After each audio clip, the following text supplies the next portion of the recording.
Čau. Jā. Atnes esai. Jā. Jā, jauki. Tā. Ņem, tur ir abas divas. Jā, un tad 2 zīmējumi, es tev vēl vien parādās. Bet tu tikai pāraksti viņas savā rokrakstā. Jā, labi, paldies. Tā. Čau.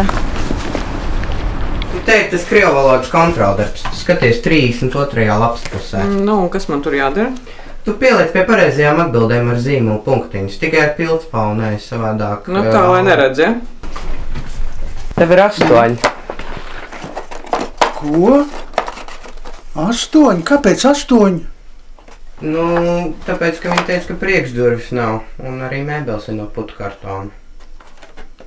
Bet es tik labi uztaisīju, es nezinu. Es sašuts esmu. Nu, bet tiem, kas paši taisīja, tiem bija 5. Nu jā.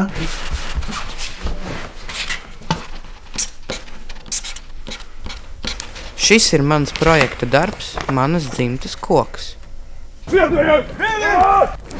Stāsts ir par manu vecvectēvu, muižu dedzinātāju un Ļeņina līdzgaitnieku. Kapitalisti Anglии, Ameriki, Franciji vedут vojnu proti России. Mana vecvecmāmiņa. Kāds morālais stāvoklis raksturos sabiedrību pēdējās dienās?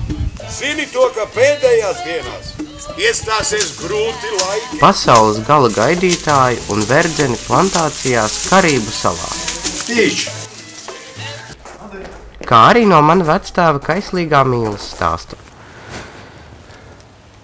Ar tev jārunā. Tu tur galvenais ārsts klausē. Un bēdīgo izputēšanu. Viņa kaimiņa Antona, augstākās pakāpes dzērāja, nozīme.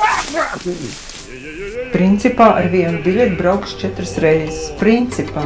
Dīvaino sociālismu un daudz ko citu.